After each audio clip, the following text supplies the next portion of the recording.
Alors moi je suis très heureux de participer à Territorialis cette année. Comme vous le savez, l'agence France Locale est une entreprise jeune qui a 5 ans d'activité et qui est au tout début finalement de sa montée en puissance. On atteindra notre rythme de croisière uniquement dans une dizaine d'années. Aujourd'hui, 400 collectivités sont présentes au capital de l'AFL. Beaucoup d'entre elles sont présentes ici et c'est aussi l'occasion de rencontrer nos actionnaires en venant à leur contact sur ce congrès.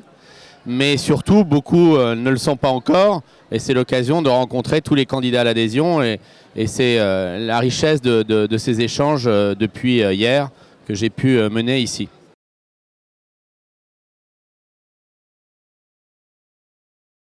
Alors, on a bien évidemment, nous, beaucoup de choses à apporter au-delà du service que nous rendons, qui est notre service essentiel, qui est de prêter de l'argent aux collectivités pour qu'elles financent leurs investissements.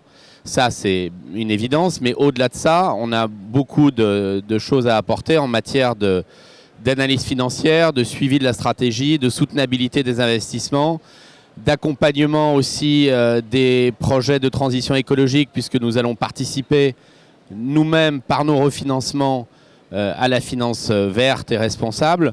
Donc tous ces sujets-là, c'est des sujets beaucoup plus techniques où l'agence France Locale se doit d'apporter des réponses précises aux collectivités et en particulier aux DGS.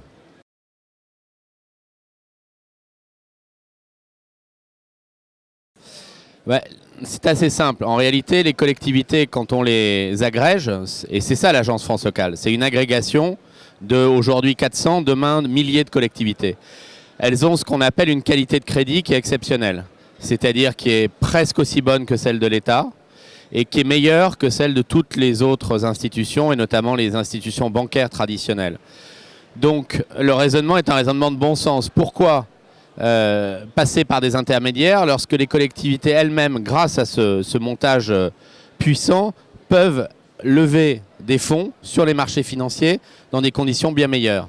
Donc c'est ça la réalité de l'AFL. C'est la mutualisation pour aboutir à une efficience du recours au financement et donc favoriser les projets d'investissement.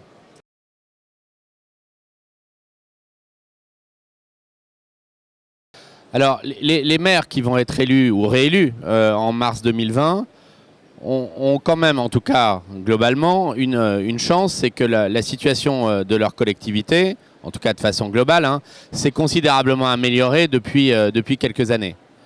Il y a eu une période difficile au tournant du mandat précédent. Là, on est dans une période où il y a une amélioration extrêmement sensible. Des efforts ont été faits. La résilience des collectivités a été très importante et donc les nouveaux maires ont un véritable arbitrage, mais qui est un arbitrage beaucoup plus positif que le précédent, entre baisser la pression fiscale sur leurs contribuables, mais aussi renforcer leur investissement et notamment les investissements qui concourent à la transition écologique. Donc je dirais la feuille de route, elle est beaucoup plus agréable qu'elle pouvait l'être il y a 6 ans parce qu'ils ont des moyens, ils ont retrouvé des capacités et donc ils peuvent entamer à nouveau des programmes d'investissement et notamment des investissements qui sont générateurs de revenus. Et en dernière question, l'intercommunalité là-dedans, comment elle se positionne dans votre structure ? Alors, beaucoup de ces projets, et notamment des projets qui concourent à la transition, sont à une échelle qui est souvent intercommunale. Donc l'intercommunalité, là aussi, est un levier d'accélération de l'investissement intelligent et rapide et bien mené. Donc c'est en aucune façon antinomique du rôle de la commune et du rôle du maire, mais bien évidemment un effet de levier pour un certain nombre d'actions.